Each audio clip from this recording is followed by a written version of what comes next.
to have you guys here at our investigative forum. Let me tell you a little bit about it as we kick this off. To begin with, it's a 5-week investigation. It's 4 weeks where we dig into central questions of most import, and then we have a 5th week that's added that's just Q&A, where we can interact and talk together. So 5 weeks that we hope is going to be a very non-threatening, enjoyable, brief, with open questions. So that's what our called investigative forum is all about. There'll be 3 groups of folks here. If it's the norm, we have, first of all, those that would be what we would call skeptics or people uncertain about the Christian faith and have come to say, I'd like to just engage a little bit to hear about it, and you're our primary guest of all. We have others that are here that are in a search who I would call it people with beliefs about the Christian faith and would say, I really do believe in the Christian faith, but I can't say that it is really a conviction. It's not something that drives the way I live and think and so forth. It just, in a sense, probably I would be saying Allah had I been raised in North Africa or somewhere. So just say I want to understand the beliefs of the faith till maybe they become convictions. And then thirdly, we have those who would say it is a conviction to me. The Christian faith is a true conviction, but I feel ill-equipped to handle some of the issues and questions that come up about the Christian faith that I would love to know more about and be able to deal with better. So for that third group particularly, groups 2 and 3, I would say this: don't use this as a replacement for your time of worship. I hope you're going to do that on the honor system. But welcome to all. We're glad that you are here. There'll be 3 parts to each week. First will be a primary question. I found, as you'll hear in a minute, there are basically a handful, say 5 questions that I believe that if someone has really investigated the answers to those 5 questions, they really have completed a fairly good investigation. So we'll walk through that in just a moment. The second, you have the Gospel of John that's been given to you, one on each seat. And I'll be encouraging you, if you make this a part of your each week over the next weeks, to and I'll direct at the end which pages, but just read through a few of these pages during the week, and I'll explain that in the Gospel of John. And each week, I will spend a few of my minutes here answering the questions that you'll find in the margin. So that's the Gospel of John. And then the third part is just a Q&A. It's question and answer. It can be from an open mic if you'd like to ask the questions here. I love that. That's the ideal. But then as well, you'll have instructions you can see on a little card you have. You can be, even now, you can text questions. You can email questions, and they'll come up on the screen, and we'll take them if you don't feel comfortable getting up and asking the question publicly. Now, let me just walk through these 5 questions. The first question that we'll actually be looking at today is, how does a person really find life satisfaction? Is there something more that most people can find but have not found that I would call life satisfaction? So we'll deal with that one this week. The next question, big question, is this: how can Christians believe that this thing called the Bible is God's Word? And then if you talk to Christians very long, you'll see that it's historic of the Christian belief that it is an infallible rule of faith and practice. An infallible rule of faith and practice. What do we mean by that?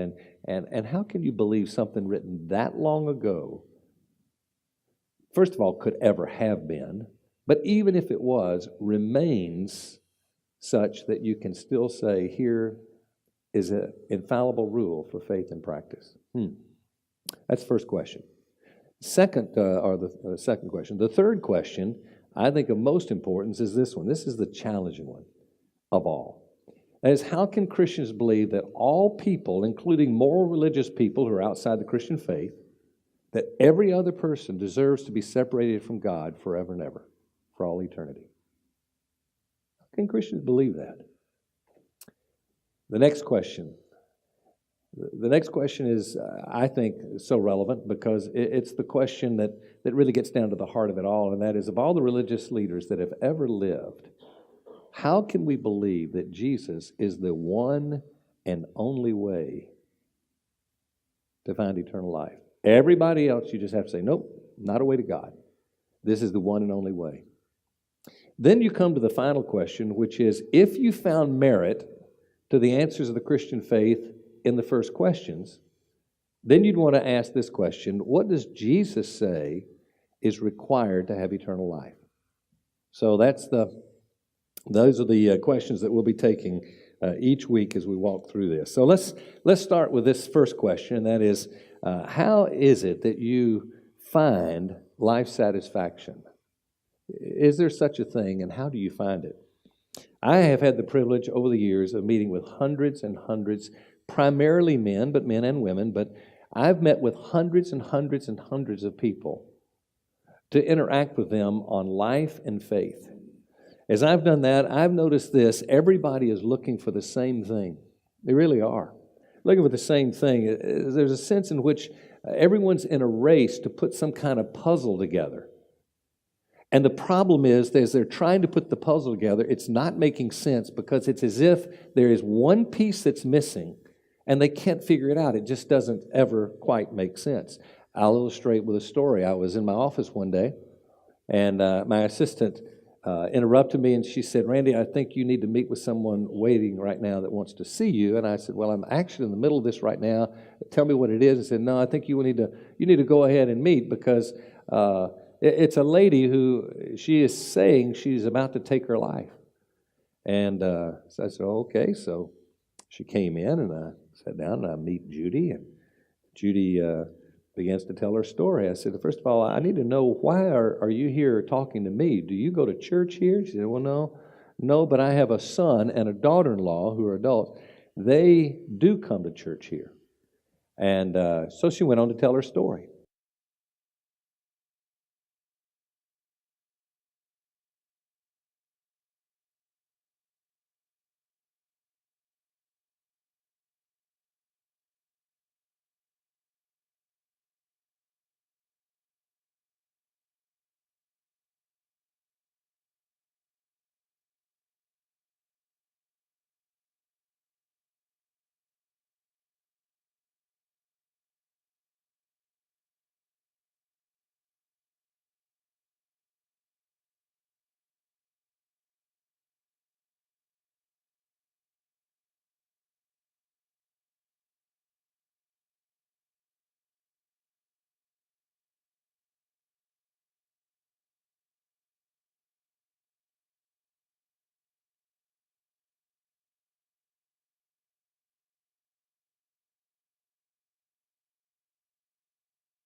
She said, I'm to the point that I can't find life. There's nothing in life for me."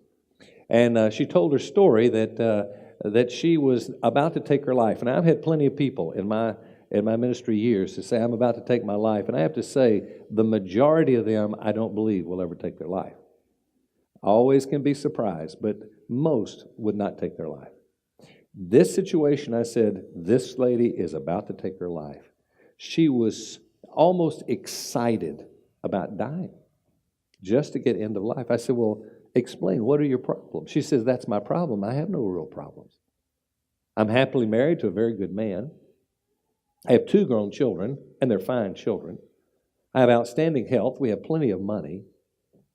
She says, "I just can't explain it, but I'm just tired. Life is just not. I don't know. I can't explain it. I have no excuses, but I'm just saying, I'm tired of living."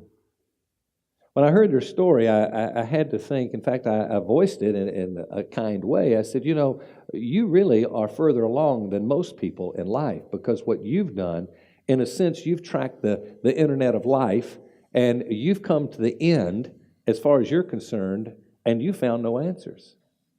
Everybody else is still in that search and assuming, the next page has an answer, the next page has an answer. You've just come to the place you have no hope because you don't think there's another page. But inside I was smiling because I knew there was an answer to what she was looking for. And so I said to her, I said, Judy, could I tell you a brief story? It has 4 chapter titles. I call it The Story of Glory. And I think this little story will put it all together for you. And she said, well, sure, go ahead. I said, first of all, I want you to know that the word glory is a word that's used in the Christian's Bible. It's used a lot, over and over and over and over again. But most people, even people who are churched people, they don't know anything about it. By the way, she had told me, she said, by the way, the reason I'm here to talk to you is because my son and daughter-in-law have started coming to church here, and we watched their life change so dramatically and for so much better. I thought, I better check this out first, so that's why I'm talking with you. So I said, okay, well, listen to this story. I said, people in the church, they read the word glory over and over when they read the Bible, but they really don't know the difference in how that word is often used. I said, there is a glory that's the glory of God. And you think about it, give glory to God in the highest. Glory to God. There's the glory of God. He is a glorious God, we say. But I said there is a third type of glory that people kind of read over and don't ever really think about much. It's a glory that comes from God, a glory that we can actually get. And I said, Judy, you need to understand that the word glory means renown or splendor. Majesty can mean satisfaction. And so there is a satisfaction for life that can actually come from God, and that's called glory. And I think you're in a search for glory. I said, can I give you the story? She said, yeah, go ahead. And I said, well, here's chapter 1. It's simply this: designed with glory. All that's saying is this, Judy, that according to the Bible, right or wrong, you can make that choice on your own. But I'm telling you, according to the Bible, we are designed by God with glory. That means satisfaction from the beginning of time. That's the way it was designed to be. But there is a second chapter of those 4 chapters that comes, and that is fall from glory. So, Judy, there's a verse in the Bible, don't know if you ever heard it, it's pretty familiar to a lot of people. It's called, all have sinned and fall short of the glory of God. Which means actually, when mankind fell, as we call it, went against God,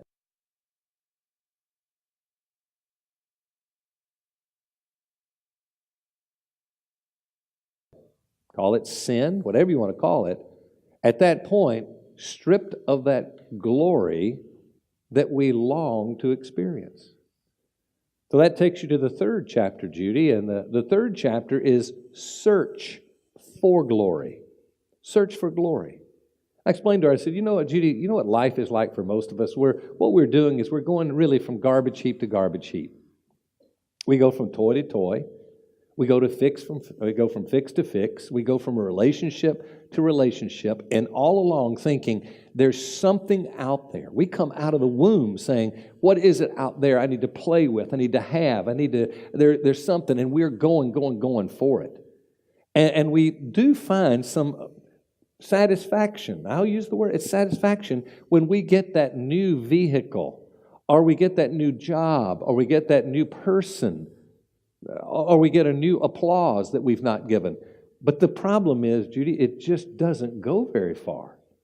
It just empties, and now we're in a bigger search. It's almost like a narcotic. It's a drug that once we get some, it satisfies, but then it dissipates, and we have to have more and more and more, and eventually we say, I can't get any more.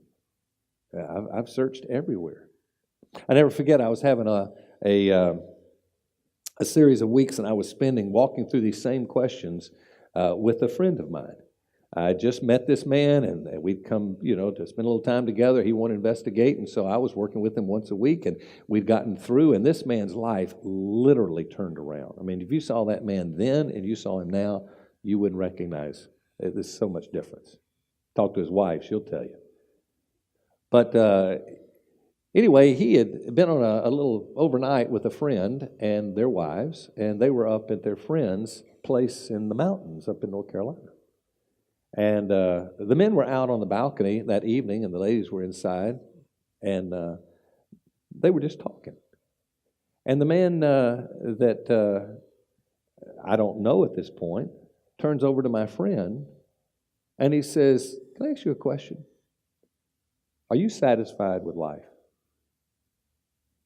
My friend answered, and he said, "I am now." And the guy looked over at him and said, "What do you mean now?"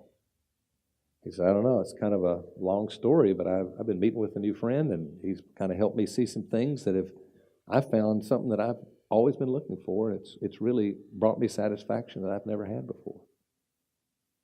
And he said, "Well, tell me about it." He said, "Well, it's so new to me. It's really hard for me. I'll put you in contact with my friend." And so anyway, it was asked if I would have breakfast with this man. I said, "Sure." So I get together with him for breakfast. Now, he's a multi-millionaire. He's very handsome, got a gorgeous wife, as I meet later, attractive children. I mean, he's got a thriving company that he owns. You would just think everything in life has to be good. But we're sitting there talking, and I said, "Well, how can I help you?" He told the story about being on the deck, looking out over the mountainside, talking to his friend. And he said, I want to find that satisfaction. And I said, "Well, let me tell you a little story. It's one that I actually told your friend, but it's called The Story of Glory." So I get to this third chapter, Search for Glory. And when I said what I just had told you, he slaps the table, almost jolted me, and he said, "That's me." I said, "What do you mean?" He said, "That's me." I said, "Well, I think that's you, and it's everybody." He said, No. He said, "I have this thing for high-end clothing. I can't explain it. I always loved just high-end clothing. And I have plenty of resources. And so I go to my favorite store, men's store down in Buckhead. I will buy $6,000 worth of new clothing. And I'll have this rush, this high that I can't explain. It's the best feeling. I put it in my trunk. I get in the car. I don't even get home. And I'm telling you, it's gone. It's like I never bought a thing." He says, "Something's wrong with me." I said, "No, I think it's what's wrong with everybody." By the way, there's a verse in the Bible. It's in the Psalms, if you're familiar with the Psalms. In Psalm 16:4, it says, "Those who seek after other gods," means other loves, meaning other loves than that of the ultimate love of God. It says, "Their sorrows will be multiplied."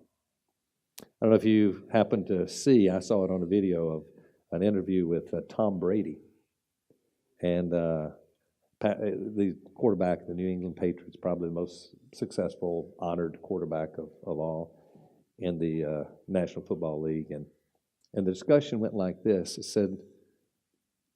He says, "There's got to be more." And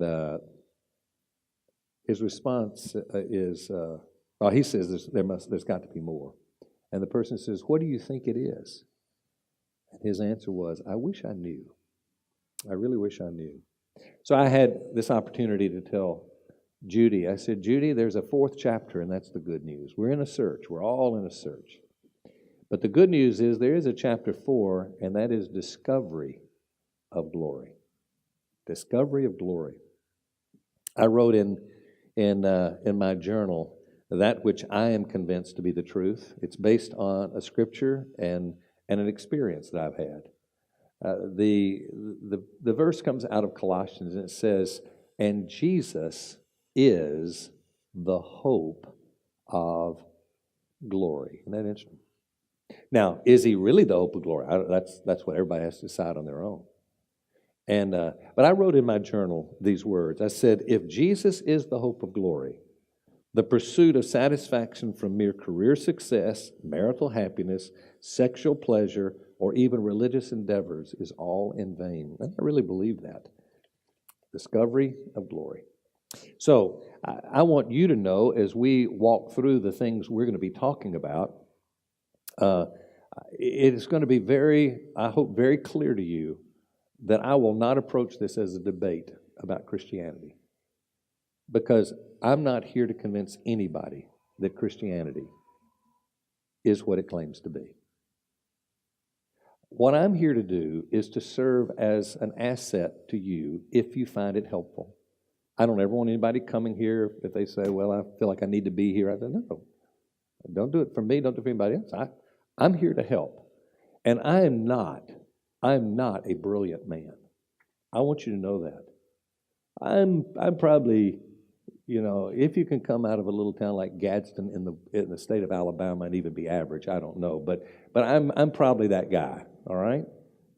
I haven't read every book there is to read. I'm not the scholar of scholars.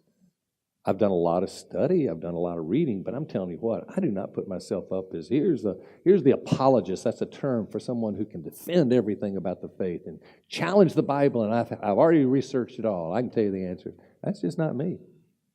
But I tell you what I can do, and this is what I know I can do.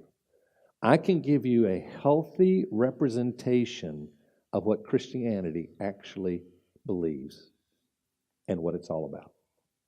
And all I'm going to be doing is trying to make sure that's clear to you.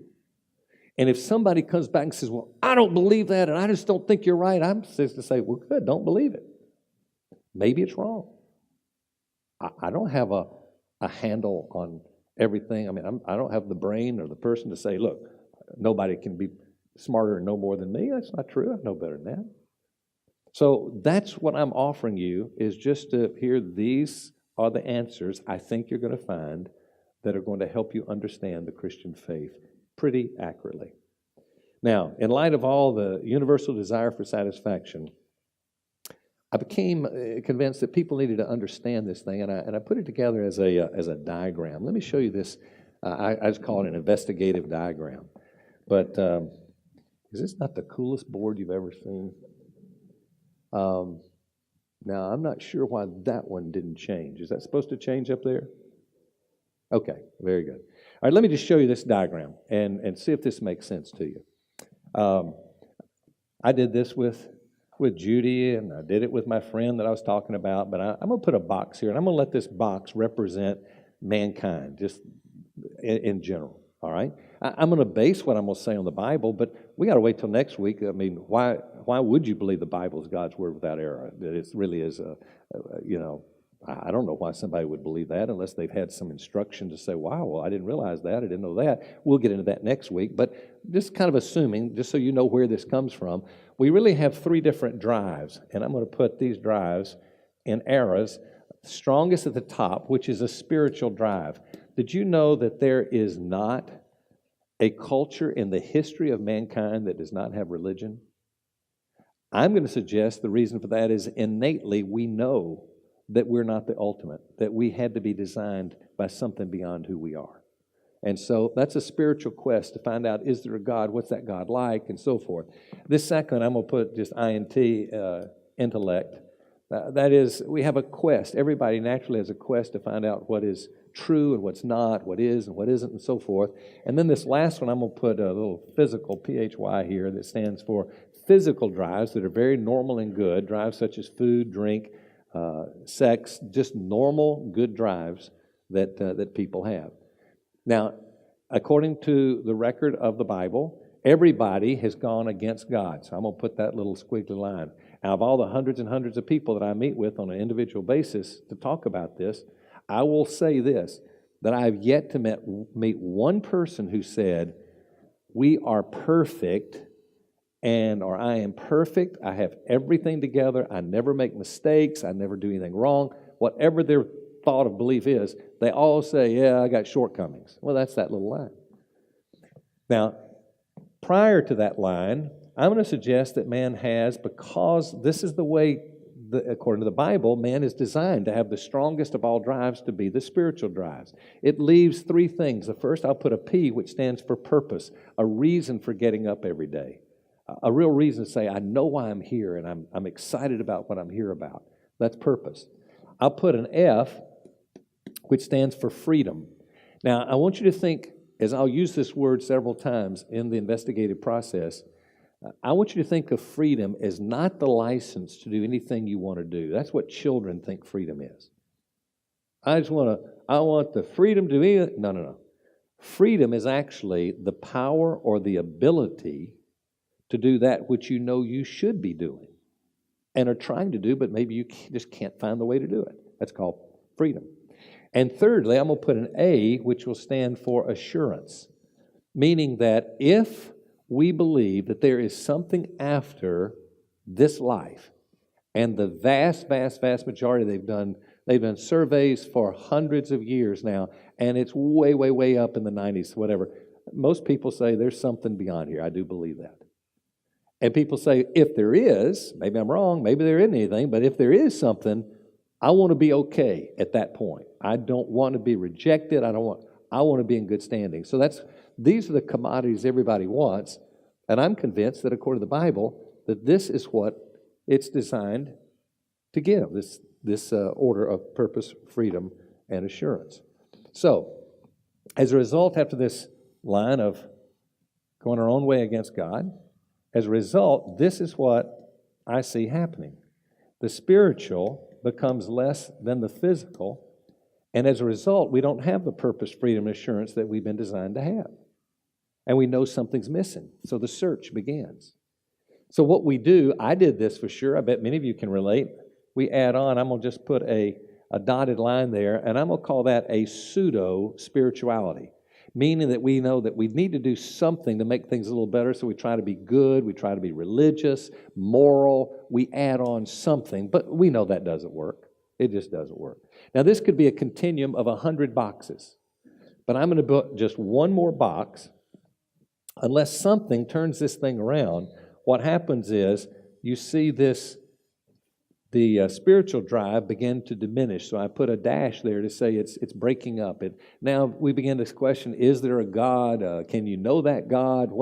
But it just begins to dissipate. Then what you have is this physical drive that becomes so strong, and I'll put the word sensual here. It becomes a sensual drive, which means that now you're finding that your physical drives begin to dominate you instead of you dominating the physical drives, whether it be food, drink, sex, or whatever it may be. Well, most people relate to that when we hear that because we're all challenged with those areas. Now, let's say that a person finds themselves way down here at an extreme, at the very bottom. So I'll just put a stick figure here and say, all right, let this person be here. And what happens often to this person is somewhere in life, they meet someone who says, I used to be down in there, but now something has happened to me. And I'm far from perfect, but I do have this stronger spiritual drive now, and it has purpose, freedom, and assurance. It has given me those things. Not to perfection, but I'm telling you, in a growing, dynamic way. Now, I would say that's where I am. Now, that can be challenged. Maybe I'm self-deceived. I don't know. But this person often meets this person, and it's somebody maybe at work or a relative or whatever, and they begin to look and say, I'm not buying that. I just think you're self-deceived. I think you've just gotten into a religious deal, whatever it may be.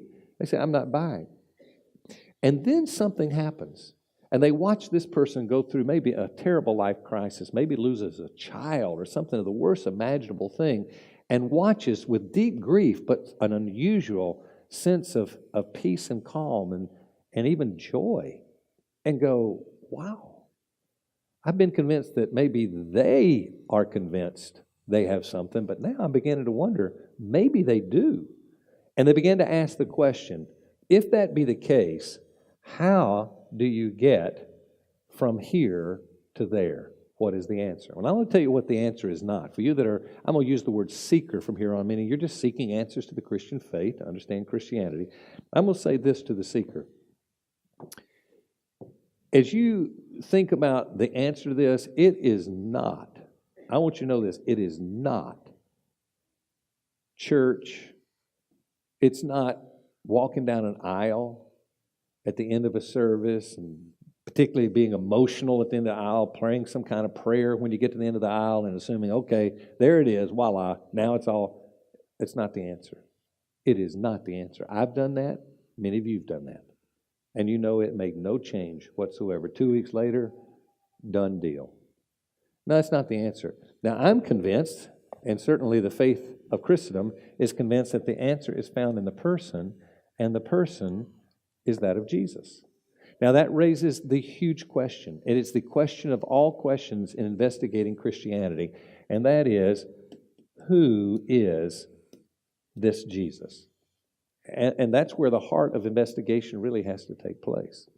I don't know how many of you know the name C.S. Lewis. C.S. Lewis was a tremendous intellect, very incredible scholar. You can go to the universities. You can go to the University of Georgia. You can go wherever you want to go. Tech, you're going to see in literature, he'll be held up as one of the best of the best. Died in the 60s, 1960s, so he's not from years and years and years ago, but relatively contemporary.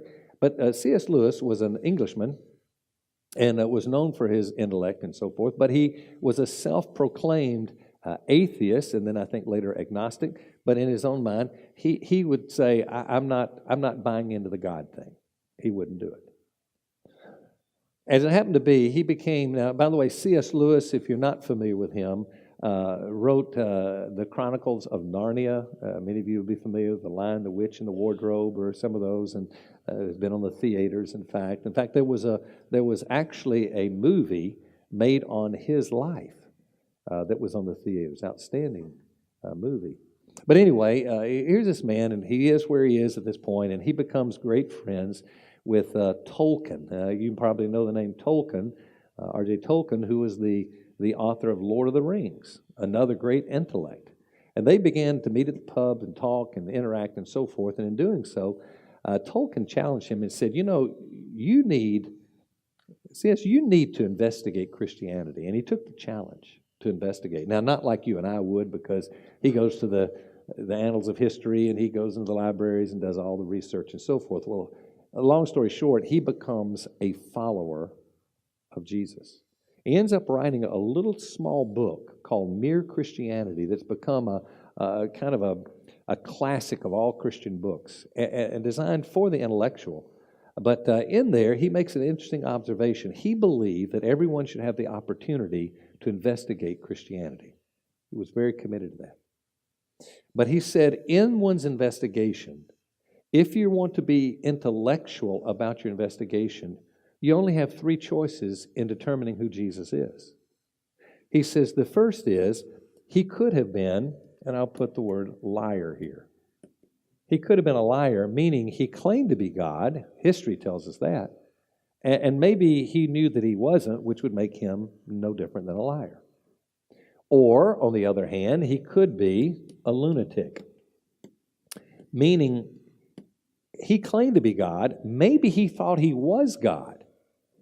But if he's not God and claiming to be God, you'd put him on the level of a lunatic. If I got here and maybe you were invited by a friend and said, I want you to come to this investigative forum. What is it? I don't know, just come on. And I say, good morning, I'm Randy. Randy, it's good to have you here. And by the way, just so you'll know, I'm not just any mere person, I am God.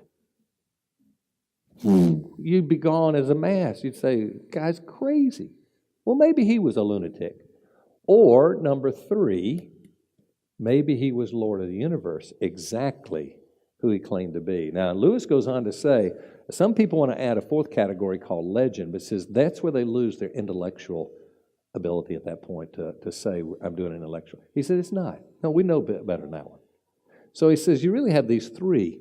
Now, I came along, I became a math major in college. My mind's very analytical. It's kind of, think through and give me answers and all that. And so as I came up exploring Christianity, I said, here's the way I'm going to look at this. If I investigate, and if I come to the conclusion, and hear this, right or wrong, but I come to the conclusion that he is liar or lunatic, then I would put myself in the category of a fool if I followed the Jesus. Why would I follow somebody that was liar or lunatic? That'd be crazy. Why go to church? I wouldn't do that. But, on the other hand, I said, if I investigate and I come to the conclusion that he's who he claimed to be, the Lord of the universe, then I would be a fool of fools not to follow him. And that became my way of thinking. All right, if I investigate, then if I think he is, I'm going to follow it. Now, here's the interesting thing. The question that's left with us is this. It's what shapes this whole time together. How does a person do an investigation? Oh, I'm sure you could. I mean, actually, I could say, well, you can investigate by reading the Bible, and I'd hand somebody the Bible, or they'd hand it to me at that time in my life, and say, here, the answers are here. I personally believe the answers are in that book. But you know what would happen? We'd all do the same thing. Genesis, interesting. Exodus, okay, some good stories. Leviticus, Numbers, Deuteronomy. I mean, we'd say, if the answers are in that book, I'll never find them, right? Never find them. Well, there's got to be a better way than that. That's not the way to do investigation. It came to my thinking that I bet I represent what most people want. Here were two things that I wanted more than anything else. I wanted brevity, and I wanted privacy. See, I didn't want someone trying to persuade me to become a Christian. I wanted somebody to just talk to me about what it is. That's where I would be. And I thought, I think most people want that. Number two, they want the privacy. They want to be able to take whatever data it is. They want it to be just limited. They don't want much. They want it brief, and be able to take it. I want to take it in the privacy of my home or my office or study or whatever, and not have hours and hours of research, but to be able. And when I thought about that, I said, and this was years and years ago, I said, you know what we need? We need Cliff Notes, or for the younger people, Spark Notes. Do some of y'all remember Cliff Notes? Yeah. Because, see, I see smiles coming on people's faces. It's like a love affair we had. I know in school it's like, oh, I love the Cliff Note, because I always said if I can read 10% of the matter to get 90% of what I need to know, then that's a good deal for me. And so I loved the Cliff Notes. Okay, you got to read War and Peace. Oh, gosh, look at that thing. Well, there's a Cliff Note. It's only 40 pages. Woo! And I grab that footnote and make a B-. I'm okay. Just let me. I don't have to just research and research and research and research. And then it became clear to me that there really were only the 4 questions. After is there life satisfaction? That's one we like to address to start with. But they're really the 4. The Bible, this whole thing about good people, how do they perish? Jesus, the only way to God. Last one, what's Jesus say? What's required? And so that's what we'll do here each week. And so the Cliff Note part, I will actually cover here each week when we come back. And you won't have to even read anything. I sometimes give a booklet out that has some reading they can do, but I'll walk through that each week here as a group. And I think you'll be amazed to see what happens. See, at the end of it, what's going to happen is you'll say, I think I've had a pretty good investigation. Now, here's my belief. I think that if you are a theist, now let me make sure you know a theist means someone who is a believer in God. Theos is God. An theist is a non-believer in God. But if you are a theist, and I would say even if you are agnostic, and agnostic means that you're not sure if there's a God, as opposed to an atheist who says there is no God. I'm convinced, I have no belief there can be a God. Which, by the way, if I can parenthesis here, I'm not real sure that I believe that there is such a thing as a real atheist. I know this, I've yet to meet someone that I've talked to who said they were an atheist, that I was convinced they were really an atheist. I think they're agnostic. I remember one person I was meeting with, and they were so adamant there is no God, there's no God. And finally I said, can I ask you, would you give me a second? Let me just share a few stories of some recent answered prayer that I've had, at least from my perspective. And they were gracious enough to allow me. I shared a few minutes, told the stories, and I said, why do you think that happened? They came back and they said, I don't know, but I'll tell you it wasn't God. Stranger things happen in life than that. I'll tell you that. You don't have to say it's God. I said, okay. So you're convinced there is no God. You are an atheist. Yes, I'm an atheist. I said, well, good. You're not going to mind what I'm going to do. They said, what are you going to do? I said, I'm going to start praying for you. And I'm going to pray that all hell breaks loose in your life. I'm going to pray for deaths in your family, lack of employment, sickness. I'm going to ask, and I couldn't get enough words out of my mouth where they go, stop that, don't do that, don't do that, don't do that. And I said, so maybe you're an agnostic, yeah? Yeah, you're a little afraid. That tells you there's some concern that maybe there could be, right? Well, as we begin to investigate as someone who is a theist, I'll guarantee you this is something we want. If we think there is, and I'll use 10%, if there is a 10% chance that God exists, 10%, then on our deathbed, we will never say, sure, I'm glad I never took time to investigate Christianity. We will say, I've asked so many people, oh, well, you're arguing against God and Christianity. I said, what's the chance, this thing about Jesus, what's the chance that he could be who he claimed to be? What do you think the chance is? And I'm thinking to hear 1%, 2%, 3%. They'll say, I don't know, 50-50. And I go, 50-50? Are you kidding me? No, let's say it's 10%. If it's 10%, if you had a 10% chance of winning a lottery of $10 million and you are broke, you have only a few bucks left, but you find out that you could spend a couple of those few bucks left to buy a lottery ticket, but you only had 10% chance of winning the $10 million. Would you buy the lottery ticket? Everybody says, sure I would. I said, of course, because it's such a potential great gain, or though it's a big investment, it's not that big of investment compared to the potential gain. And that's why I think most people who are theists are really looking for an opportunity to investigate. They just want to do it in a safe environment where they can say, give me brevity and give me privacy. Don't push me. Don't try to make something of me. So that's what this will be right here. And we'll approach it in that way. That leads us to the last section, and that is our Q&A. And, you know, I don't have a clock here. I used to think there was a clock somewhere. Is there a clock in here? Huh? 11:30. All right, good. We've got a good, 25 minutes or so where we can ask any questions we'd like to ask. I want to give you some instructions about doing that. If you look on your little card, you've got text, number, you've got email. ifgod@perimeter.org.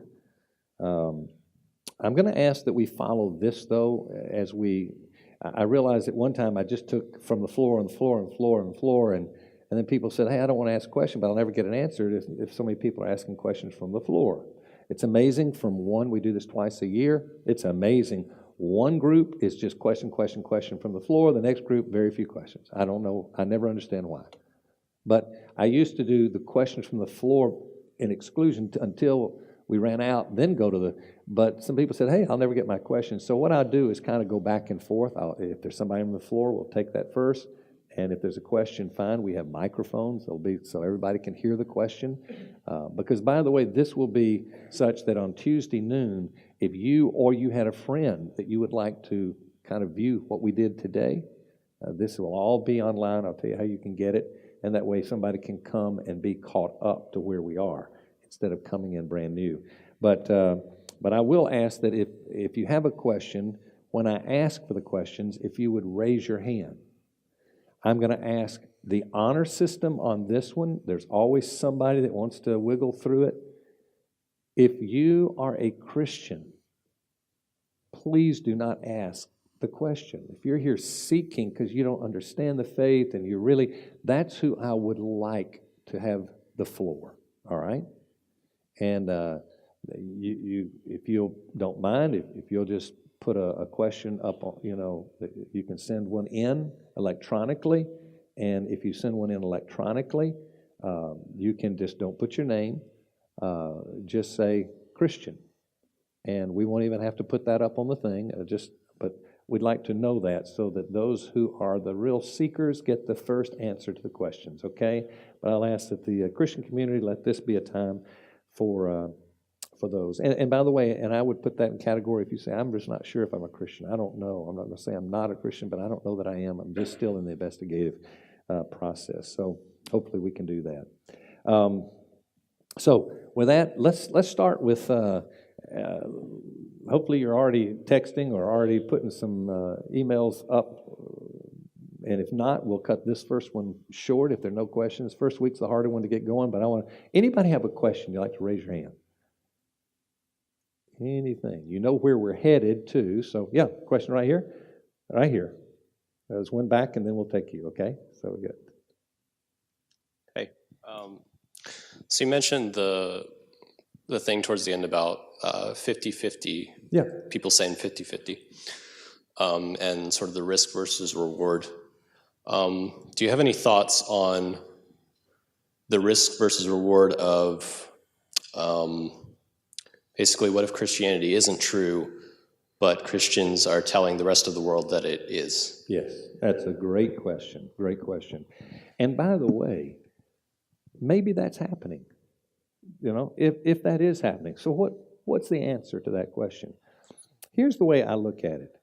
I feel that, well, I'll tell you the story that answers the question maybe.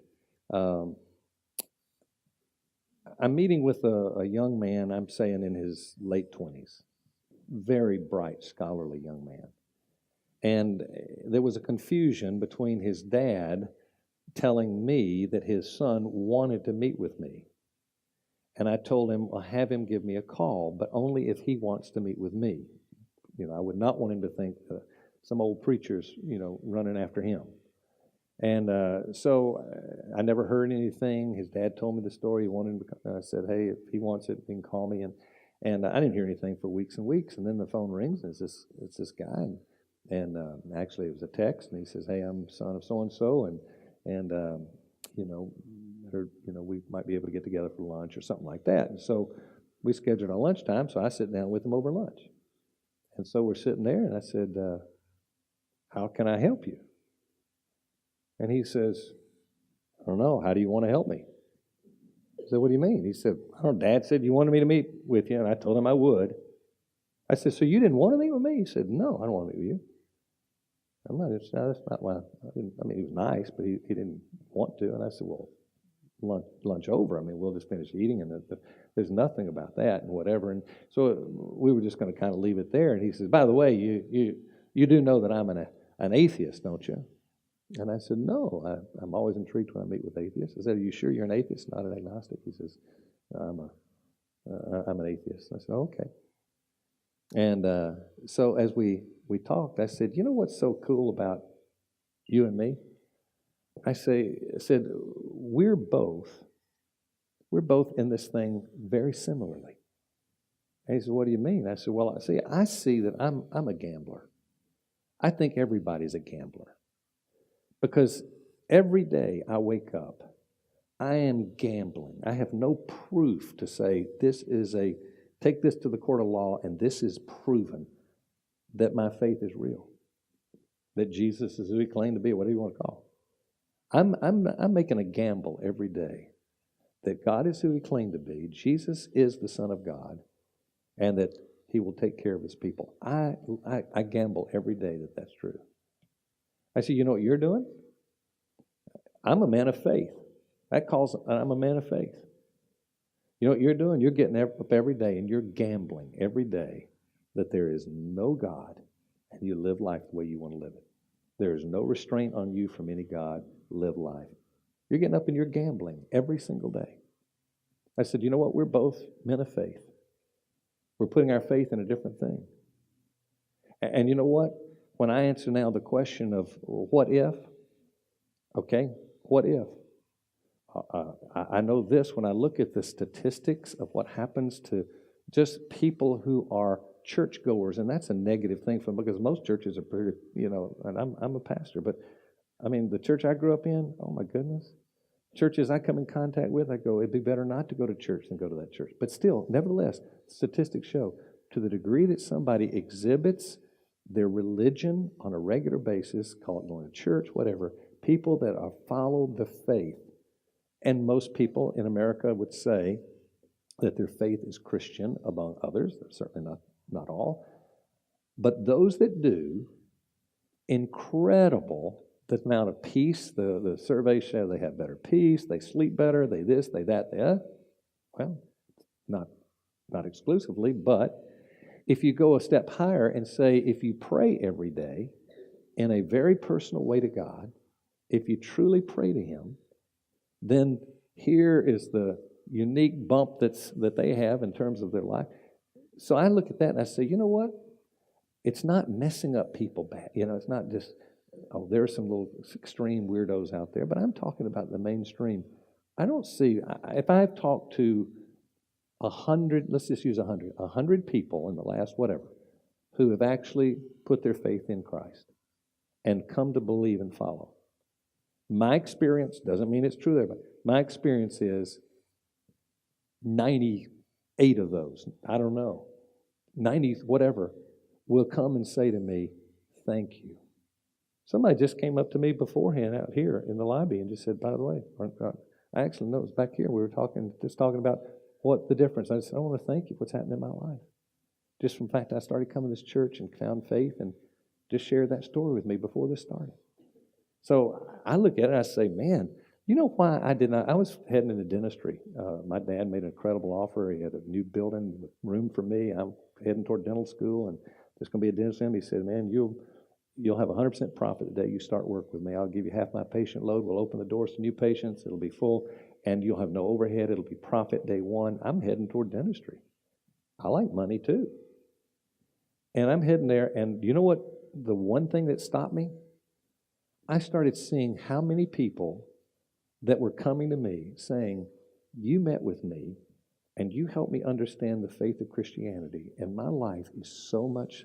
And I hear that over and over and over and over and over, that I go, I don't want to be a dentist. I want to keep helping this. That's why I don't care about a big church.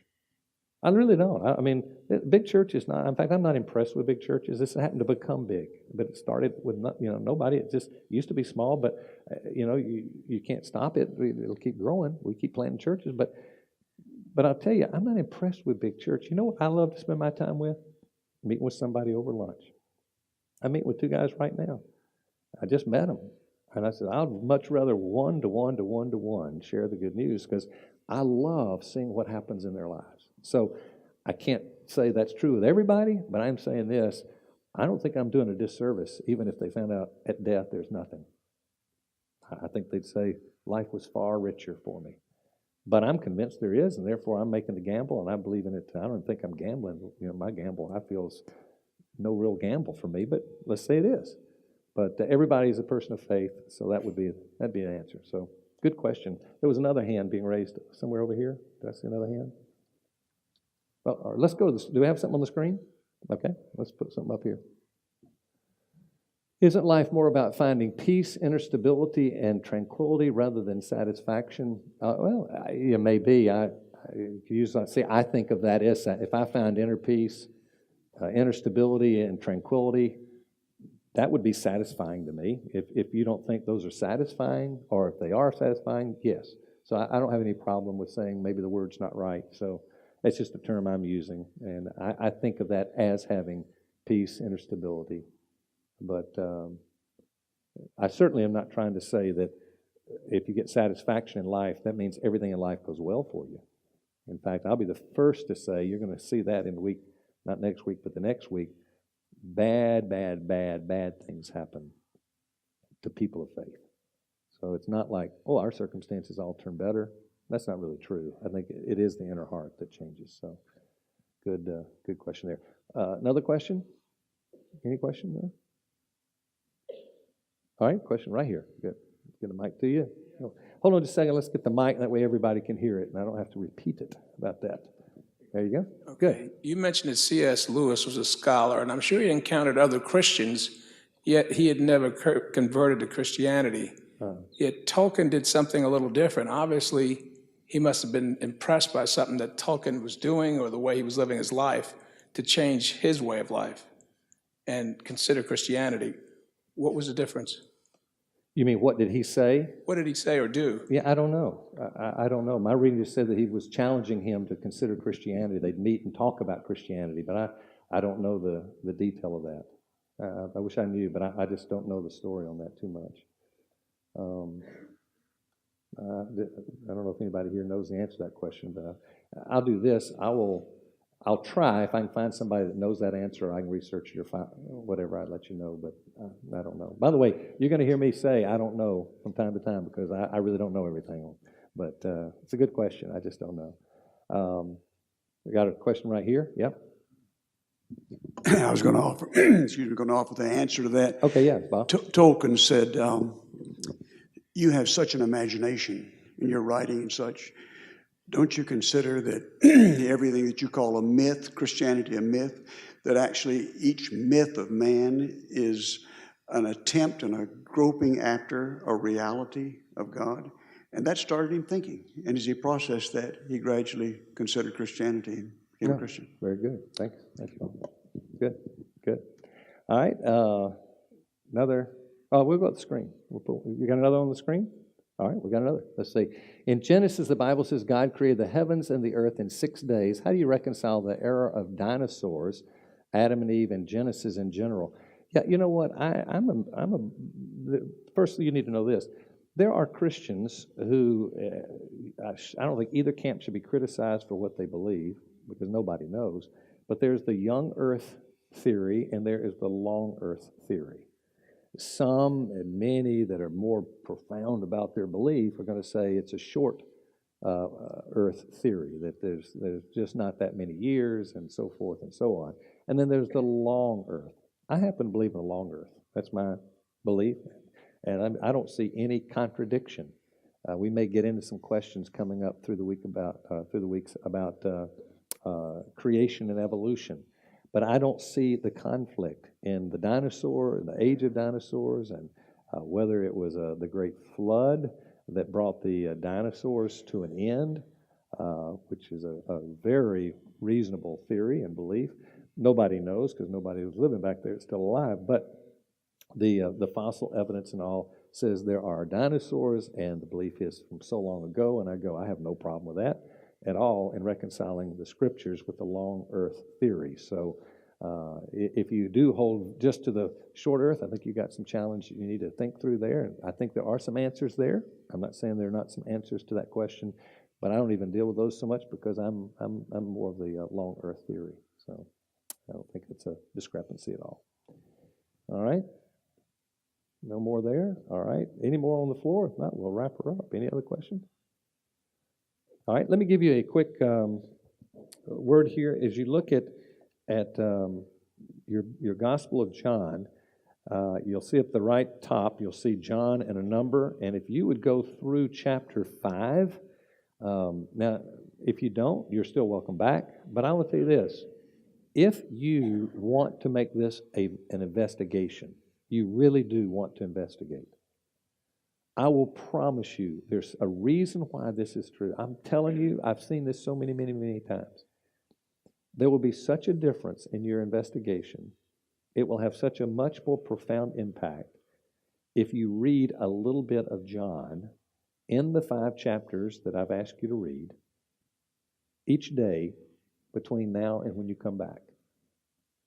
I mean, I'm telling you, if you don't get through John, the 5 chapters of John, which just doesn't take that long, but if you can't get through, that's one thing. But I'd rather than read all 5 chapters in one sitting and not read the other days, I'd rather you read a little bit every day and not quite finish the 5 chapters. But I would really encourage you to do that, and look in the margin. You will see a question. For instance, everybody turn to page 10. If you look at page 10, which is the left side, you see 2 questions, and that is the end of the questions. There are 9 questions in the first 5 chapters of John. And the answer to those questions are found, if you look at it, says number 8, how did Jesus describe his relationship with the Father? And then it says 5:18 through 24. 5 means chapter 5, which you're in. And the thing where it says 18-24, you'll see little tiny numbers in front of verses. Each paragraph begins with a little, as a rule, a small number. That's called the verse. And so the answer to that question will be found in verses 18 through 24. It's very close to where the question is placed. That's why it's where it is on the page.